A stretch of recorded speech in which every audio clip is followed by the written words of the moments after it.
कैलाश जी बहुत बहुत धन्यवाद, शुक्रिया वक्त निकालने के लिए। धन्यवाद। माफ़ी के साथ बता रहा हूँ कि ये पहला ओपिनियन पोल जो है वो आपके लिए सुखद खबर लेकर नहीं आया है। आप बहुत बढ़िया जंप ले रहे हैं, 3 से 100 के पार जा रहे हैं, पर अभी 150 के पार होने में काफ़ी कसक बाकी है। नहीं, मैं जितनी भी सी वोटर्स ने हमको दे दी है, तो मैं देशमुख जी को धन्यवाद देना चाहता हूँ, क्योंकि काफ़ी बड़ा फिगर दिया। पिछली बार लोकसभा में मैंने आपको यूट्यूब भेजा है, अभी 15 मिनट पहले आपके फ़ोन लोकसभा चुनाव में इन्होंने हमें बड़ी मुश्किल से 8 सीट दी, और वो दिखा दी इस तरह इनको कि वो बहुत मुश्किल से दी थी। उन्होंने कहा कि 8 तक सीट आ सकती, पहले 2 से प्रारंभ हुए थे। जो दूसरे सर्वे में इन्होंने हमें 8 सीट दी, और पहले तो 2 ही दे रहे थे, और हम 18 सीट पे आए थे। इस सर्वे के आधार पर उसके अनुपात पर देखें, तुम 200 सीट पे आ रहे हैं, तो इसलिए हमें कोई जल्दबाजी भी नहीं, बड़े जितने काम में 6 साल से यहाँ पर जमे हुए हैं, और आने वाले 4-5 महीने हो रहे हैं। इसमें मैं समय और तारीख नोट कर लीजिए सुमित जी, जो फिगर ममता जी का या टीएमसी का देशमुख जी दिखा रहे हैं, उससे बड़ा फिगर जिस दिन परिणाम आएगा उस दिन भारतीय जनता पार्टी का होगा। ये मैं बहुत गंभीरता से और दावे से कह रहा हूँ। तो आने वाले वक्त में कैलाश जी आपका लिंक हाँ आ गया। आने वाले वक्त में कैलाश जी आपको लगता है कि ये यहाँ से आप ग्रोथ की ओर जाएंगे, 100 से सीटें आगे बढ़ेगी? 100%। ये जो सर्वे है आज का, आज की तारीख में हम लगभग 170 सीट पर हैं मेरे सर्वे में, जो मैं सर्वे करवा रहा हूँ, मेरी भी टीम चल रही है वहाँ 170 सीट पर है। ग्रेजुअली बढ़ रहे हैं, ग्रेजुअली बढ़ रहे हैं। आज देखिए ममता जी ने आज बोल दिया कि मैं नंदीग्राम से लड़ूंगी, मतलब भवानीपुर से उनको हारने की पूरी संभावना। आज बिल्कुल उन्होंने साफ कर दिया कि वो अपनी हार मान रही है। भवानीपुर से लड़ने वाली मुख्यमंत्री यदि भवानीपुर के अलावा एक और सीट चुन रही है नंदीग्राम, तो आप समझ सकते हैं कि उनकी जमीन हिल गई और उनको महसूस हो गया है। और हमें कोई जल्दबाजी नहीं है। हम यशवंत देशमुख जी बहुत बड़े पत्रकार हैं, बड़ा अच्छा सर्वे करते हैं, मैं उनको भी कंडेम भी नहीं करूंगा, पर सिर्फ इतना बताना चाहता हूँ कि मैंने जो लिंक भेजा वो उनको याद आ दीजिए कि उन्होंने मैंने देखा, मैं उनको भेज दूंगा, मैं उनको फॉरवर्ड कर दूंगा। आपने उनका पिछला सर्वे वाला लिंक भेजा है। लेकिन कैलाश भाई आप अभी आपके दर्शकों को भी दिखा दीजिए वो लिंक। कैलाश जी आप भेजी थी, इन्होंने बड़ी मुश्किल से, और हमारी 18 सीट आई है। यशवंत कुछ बोलना चाह रहे हैं? यशवंत में आऊंगा मैं कैलाश जी बहुत यशवंत पुराने मित्र भी हैं। उन्होंने बड़े अच्छे नेता की तरह से ट्रैकर में से एक डेटा निकाल करके बता दिया है। कैलाश जी ये नहीं बता रहे हैं कि सी वोटर और एबीपी ने सबसे पहले 18 सीट की भी संभावना हमने ही जताई थी, जब कोई नहीं बोल रहा था कि 18 सीट तक लोकसभा की आएंगी। लेकिन कैलाश जी, आपकी आंखें सराखों पे, आपका सर्वे और हमारा सर्वे कभी भी मैच नहीं कर सकता, और करना भी नहीं चाहिए। एक अच्छे लोकतंत्र में हमारा सर्वे और आपका मैच कभी मैच करना भी नहीं चाहिए। इसलिए आपको बहुत सारी शुभकामनाएं कैलाश जी। कैलाश जी, मेरा सवाल अब ये है, आपने कह दिया, कैलाश जी आपने कह दिया कि ममता दीदी एक सीट हार रही है इसीलिए नंदीग्राम चली गई भवानीपुर छोड़ के। प्रधानमंत्री मोदी जी ने भी 2 सीटें लड़ी थी,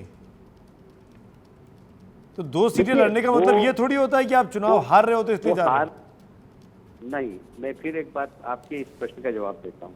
मोदी जी को तो मालूम था कि ये वाली सीट जीतना ही है, पर वो बनारस में चुनौती के रूप में गए थे, वो चैलेंज देने गए थे कि हाँ। और ये भी आप जानते हैं कि वो फॉर्म भरने के बाद सिर्फ एक दिन प्रचार के लिए गए वहां पर, दोनों जगह प्रचार के लिए नहीं गए। ये कॉन्फिडेंस लेवल था उनका। तो मोदी जी से आप ममता जी की प्लीज तुलना मत कीजिए, बहुत बड़ी बात है मोदी जी और ममता जी। हमारा इसी सर्वे में जो सी वोटर ने किया है, ममता दीदी लोकप्रियता में नंबर 1 पर है मुख्यमंत्री की पसंद के तौर पर, और नंबर 2 पे दिलीप घोष का नाम आया है। हालांकि दोनों के बीच में करीब 30% का अंतर है, वो 47% पे है, ये 18% पे है। आपको लगता है कि दिलीप घोष हो सकते हैं मुख्यमंत्री? सबसे बड़े दावेदार वही हैं प्रदेश अध्यक्ष होने के नाते। नहीं, हमारे मुख्यमंत्री का कोई दावेदार हमने रखा ही नहीं है, और इसलिए सर्वे का नाम आ रहा है अगर दिलीप काका मुख्यमंत्री के लिए, तो बहुत बड़ी बात है, क्योंकि हमारे मुख्यमंत्री को उम्मीदवार अभी कोई भी नहीं है। हमारी सिर्फ भारतीय जनता पार्टी, आप सब जानते हैं सुमित भाई कि जब भी भारतीय जनता पार्टी कोई नए प्रदेश में अपने चुनौती देती तो वहाँ उसका उम्मीदवार मुख्यमंत्री का होता ही नहीं है। हमने उत्तर प्रदेश में कोई उम्मीदवार नहीं दिया था, हमने महाराष्ट्र में कोई उम्मीदवार नहीं दिया था, हरियाणा का मैं प्रभारी था, हमने कोई मुख्यमंत्री का उम्मीदवार नहीं दिया। और हम पहले दिन से कह रहे हैं कि बंगाल में हमारे पास मुख्यमंत्री के लिए अभी हम नाम नहीं डिक्लेयर कर रहे हैं, पर हमारे पास मुख्यमंत्री के बहुत एक समान कार्यकर्ता हैं। पार्टी जिसको तय करेगी वो मुख्यमंत्री बनेगा और मोदी जी के नेतृत्व में अच्छा काम करेगा। एक और जवाब दीजिए कैलाश जी, इसी सर्वे में तीसरे नंबर पे जो सबसे लोकप्रिय चेहरे के तौर पे नाम आया है मुख्यमंत्री के तौर पर, वो सौरभ गांगुली का है। 13% लोग उनको मुख्यमंत्री देखना चाह रहे हैं, 13% लोग। तो क्या लगता है सौरभ गांगुली की उम्मीदें हैं कि उम्मीद छोड़ दी है आप लोगों ने? नहीं, हमें तो हम ऐसा वो राजनीति में ही नहीं अभी, और हमने कोई उनको ऑफर भी नहीं किया। और वो यदि बीजेपी में आएंगे तो हम स्वागत करेंगे, पर मैं ये नहीं कह सकता अभी को मुख्यमंत्री के हमारे उम्मीदवार होंगे। तो मुख्यमंत्री कौन होगा ये हमारे प्रजातांत्रिक तरीके से तय करेंगे वो विधायक जो बहुमत प्राप्त करेंगे। पर अभी सौरभ गांगुली जी हमारे पार्टी में नहीं है, और इसलिए आते हैं तो स्वागत करेंगे उनका। अगर वो आते हैं और वो कहते हैं कि मुख्यमंत्री के तौर पर मुझे पेश किया जाए तो तैयार होगी पार्टी?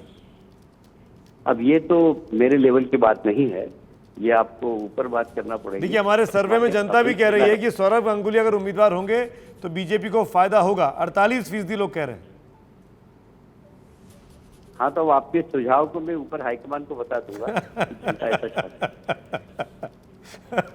हमारे लिए तो आप ही हाईकमान है, बंगाल में आप ही डेरा जमा है बीते 6 सालों से, 7 सालों से। मैं डेरा जमा हूँ, मैं उनके निर्देश का पालन कर रहा हूँ। यहाँ पर हमारा नेतृत्व नरेंद्र मोदी जी का, रणनीति अमित शाह जी की और नड्डा जी है, उसका क्रियान्वयन करने का काम मैं कर रहा हूँ।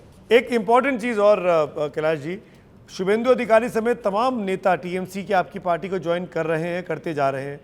क्या आने वाले दिनों में कुछ और बड़े लोग भी आएंगे? कितने लोग और क्या संख्या देना चाहेंगे?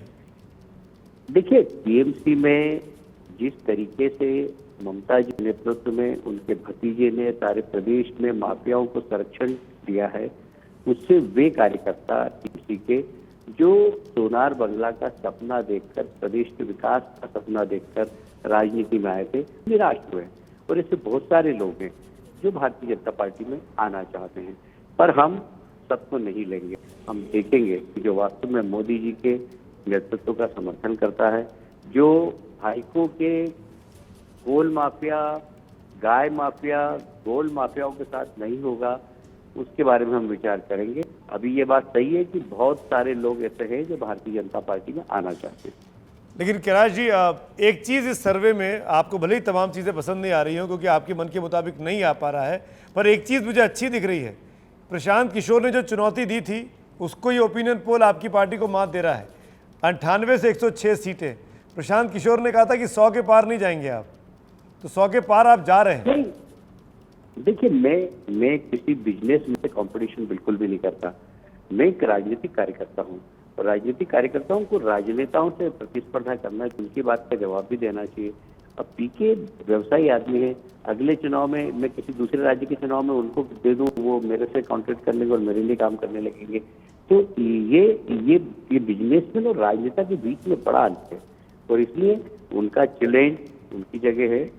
मेरी जो कार्य पद्धति है, मेरा जो मैदानी काम वो मेरे गए, और मैं कॉन्फिडेंस से कह रहा हूँ, मैं कोई चुनौती नहीं दे रहा हूँ, मैं कॉन्फिडेंस है मुझे, क्योंकि मैं 294 सीट में से 290 सीट पर 5-6 बार से ज्यादा गया हूँ, और इसलिए मुझे मालूम है कि जमीनी हकीकत क्या है।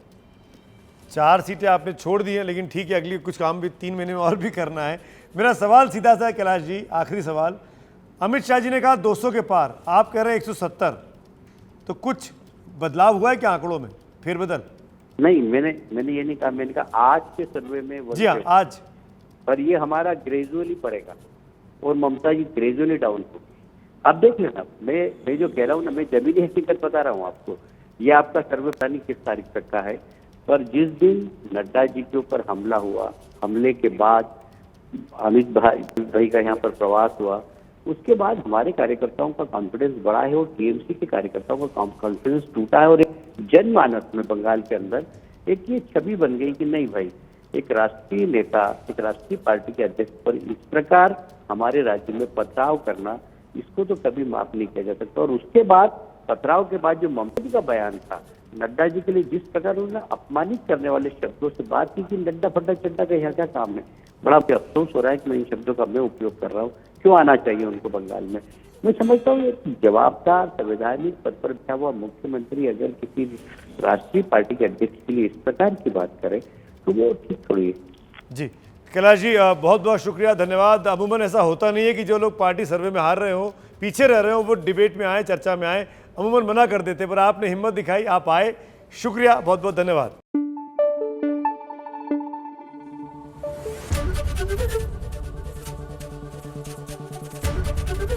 एबीपी न्यूज आपको रखे आगे।